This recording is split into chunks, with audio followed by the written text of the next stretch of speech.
बोलने में। नमस्ते दोस्तों, myself Choudhary Mandeep, third year BMS student in IMS BHU और मेरे साथ हैं मेरे साथी उमेश सिंह।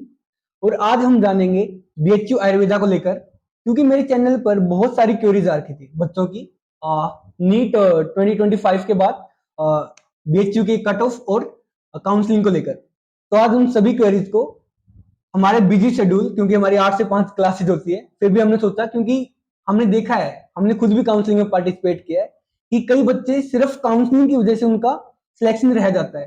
तो आज हम डिस्कस करेंगे डिटेल में कैसे काउंसलिंग करवानी है और कट ऑफ क्या रहती है बीएचयू की। तो देखो, होता क्या है ना कि जैसे आप जब काउंसलिंग में पार्टिसिपेट करने जाते हो तो आप कई सारी यूट्यूब वीडियोस देखते हो, कई सारी जगह सर्च करते हो, लेकिन होता ऐसा है कि हर जगह एकदम परफेक्ट डेटा आपको नहीं मिल पाता। और परफेक्ट डेटा ना मिलने की वजह से क्या होता है कि जैसे आपके मार्क्स अच्छे आ रहे हैं, आपको एडमिशन भी लेना है, लेकिन आप सोचते हैं कि यार मुझे इस रैंक पे कॉलेज मिलेगा या नहीं मिलेगा, यार मुझे इस मार्क्स पे कॉलेज मिलेगा या नहीं मिलेगा। तो हमने अभी हमारे जो जूनियर्स हैं 2024 बैच, उनसे भी बात की, उनमें से भी कुछ बच्चों से पूछा, साथ में हमने हमारे बैच में देखा, 23 बैच में देखा, तो उससे हमें ये पता चला कि जो बच्चे आते हैं यहाँ पे मेनली पता नहीं होता कि राउंड 1 में कट ऑफ ज्यादा रहेगी और राउंड 3 में वो कम हो जाएगी या राउंड 3 में बढ़ जाएगी। ऐसा कुछ नहीं होता है। जैसे हमारे जो जूनियर्स हैं उनमें कुछ बच्चे ऐसे हैं जो 50-60 हजार रैंक तक भी आए हैं जनरल में। क्यों? बीएचयू के अंदर? हाँ, बीएचयू के अंदर। क्यों? क्योंकि लास्ट ईयर ऐसा भी हुआ था कि बच्चों के जिनके 600 से ज्यादा नंबर आ रहे थे, उन्होंने क्या सोचा कि चलो यार एक अटेम्प्ट और ले लेते हैं। और ऐसा हर बार होता है कि यार एक अटेम्प्ट और ले लेते हैं, यहाँ पे इतने मार्क्स तो आ ही रहे हैं, तो बच्चे सीट को छोड़ते हैं। और बच्चों के सीट छोड़ने की वजह से जो लोअर कट ऑफ वाले होते हैं उन्हें वो सीट मिल जाती है। तो आप इस चीज में भ्रमित मत हो कि यार काउंसलिंग करवाएं या ना करवाएं। अगर आपको लगता है कि हमें बीएमएस लेना है, चल ले लेना है हमें बीएमएस, तो फिर काउंसलिंग करवाओ। क्योंकि एट द एंड पैसा तो वापस आ ही जाना है, पैसा कहीं नहीं जाना है। काउंसलिंग करवाने के बाद कॉलेज मिलता है। तो एक यहाँ पे कभी कभी क्या होता है ना, कभी कभी, हमेशा नहीं, कभी कभी क्या होता है कि एक लक फैक्टर भी वर्क करता है। तो आप काउंसलिंग अगर आप चाहते हैं कि हमें बीएमएस चाहिए, और ये मैं बीएमएस के लिए नहीं बोलूंगा, मैं एमबीबीएस के लिए भी बोलूंगा। अगर आप जो मार्क्स हैं, जैसे इस साल मैक्सिमम हमने जो रैंक देखी है 528 530 ये कट ऑफ रहने वाली है एमबीबीएस की। तो अगर आपके 525 523 भी मार्क्स आ रहे हैं तो आप जाइए काउंसलिंग की तरफ, एमबीबीएस की काउंसलिंग की तरफ जाइए। क्योंकि हो सकता है एक लक फैक्टर काम कर जाता है कभी कभी कि हमें कॉलेज मिल जाए। लेकिन अगर आप बीएमएस में ले रहे हैं एडमिशन, बीएचयू में लेना चाहते हैं, तो आप जरूर काउंसलिंग करवाइए, बिल्कुल काउंसलिंग करवाइए। और तो हम हम आपको लास्ट ईयर जो हमारे जूनियर्स हैं, 24 बैच, उनका भी पूरा डेटा दिखाएंगे, cut off wise, round wise क्या उनकी कट ऑफ रही। ठीक है, तो आपको मैं दिखा रहा हूं। जो फर्स्ट राउंड था, फर्स्ट राउंड 2024 बैच का, उसमें फर्स्ट राउंड में जनरल वाले को 28,454 नंबर पे अलॉट हुआ है कॉलेज। ओबीसी वाले को 645 नंबर पे, जिसकी रैंक रही है 30,756।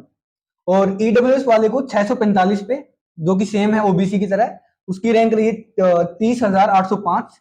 और एससी कैटेगरी वाले को 530 नंबर, यानी 1,68,000 के करीब उसकी रैंक रही है। और एसटी वालों को 521 नंबर, यानी 1,75,000 के करीब उसको रैंक पे भी कॉलेज मिला है फर्स्ट राउंड में। लेकिन आप अगर वीडियोस देखेंगे यूट्यूब पे, आपको ऐसा मिलेगा देखने को कि फर्स्ट राउंड की कट ऑफ ज्यादा होती है, सेकंड राउंड की कम होती है और थर्ड राउंड की कम। ये बिल्कुल ही फेक है दोस्तों, इसमें मत आइएगा। हो सकता है कि मैक्सिमम केसेस में ऐसा हो, लेकिन ऐसा होना बिल्कुल भी कंपलसरी नहीं है। एग्जाम्पल हमारे ही बैच में, हमारा बैच बता रहे हैं आपको, हमारा 2022 बैच रहा है बीएचयू में। और आपको बता दूं, मैं थर्ड राउंड में आया हूँ बीएचयू में। जो फर्स्ट राउंड की कट ऑफ रही थी वो अराउंड 589 रही थी, लेकिन जो थर्ड राउंड की कट ऑफ गई है वो बढ़ के 587 से 593 चली गई थी। तो ये क्या काम करता है, हमारा लक फैक्टर यहाँ पे काम करता है। ठीक है, और कभी कभी मेनली हमने जो बताया कि बच्चे सीट छोड़ते हैं, तो हाँ, वो भी यहाँ पे होता है कि बच्चों को सीट छोड़ने की वजह से रैंक जो होती है, कट ऑफ जो होती है, वो थोड़ा सा डाउन हो जाती है। तो आप काउंसलिंग जरूर करवाइएगा और यूट्यूब की बहुत ज्यादा वीडियोस देख के अपना भ्रमित दिमाग मत खराब होइए। मत करिएगा। क्योंकि ये वीडियो हमने टाइम निकाल के सिर्फ इसीलिए बनाया है क्योंकि बच्चे भ्रमित होते हैं। और क्या होता है ना कि सही काउंसलिंग ना होने की वजह से कई बच्चे ऐसे होते हैं जिनके मार्क्स अच्छे आ रहे होते हैं, वो एमबीबीएस में भी एडमिशन ले सकते हैं, लेकिन काउंसलिंग सही से नहीं हो पाती और उनकी सीट चूक जाती है। ऐसे ही बीएमएस में जो जिन्हें अच्छे कॉलेजेस मिल सकते हैं, वैसे देखो हर कॉलेज अच्छा होता है, लेकिन जो हाई रैंकिंग वाले कॉलेज होते हैं वो भी इसी वजह से चूक जाते हैं कि परफेक्ट काउंसलिंग नहीं हो पाती है। तो आप जो सीरियल भरेंगे, जैसे आपको काउंसलिंग करवानी है तो सबसे पहले आप बीएचयू रखेंगे, उसके बाद आप एनआईटी रखेंगे, और ऐसे आप एनआईटी नहीं, एनआईए आप रखेंगे, और उसके नीचे जितने भी इटरा, जामनगर, ये जितने भी कॉलेज है उसके नीचे नीचे आप इस सीक्वेंस में भरिएगा। हाँ, और ये जो हाई रैंकिंग वाले कॉलेज है वो हर राउंड में डालिए ना, अगर मिलेगा तो ठीक है, नहीं मिलेगा तो भी ठीक है, नीचे वाले अपन डाल ही रहे हैं। तो हर राउंड में जो हाई रैंकिंग वाले आपको होना ही होना चाहिए, कंपलसरी, अपने प्रेफरेंस में ऊपर होने ही होने चाहिए। सही है, तो आप काउंसलिंग करवाइए अच्छे से। और अगर आपको इसके अलावा भी कट ऑफ की कोई क्वेरीज है, कट ऑफ में देखो ज्यादा फंसो मत, अगर आपके नंबर ठीक ठाक आ रहे हैं, फिर भी अच्छे नंबर जेन्युइनली आ रहे किसी हैं, को भी कोई भी हाँ, दिक्कत है कमेंट सेक्शन में बता अपने दीजिए। मार्क्स बताओ, रैंक बताओ, तो हम उसको देखते हुए आपको बताएंगे।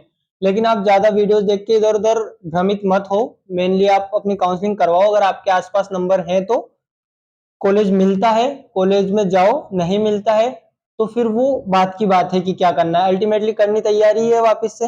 लेकिन पहला ये है कि अगर आपको लगता है कि यार नहीं अब कॉलेज लेना है तो काउंसलिंग जरूर करवाओ। अगर आपकी इसके अलावा भी कोई क्वेरीज रह जाती है तो आप कमेंट सेक्शन में डाल दीजिए, हम जरूर उस पर टाइम निकालकर एक और वीडियो बनाने का प्रयास करेंगे। ठीक है, तो जाते धन्यवाद। जाते चैनल को सब्सक्राइब करते जाइएगा ताकि आपको ये यूजफुल वीडियो मिलती रहे। ठीक है, तो बाय बाय, टेक केयर। धन्यवाद।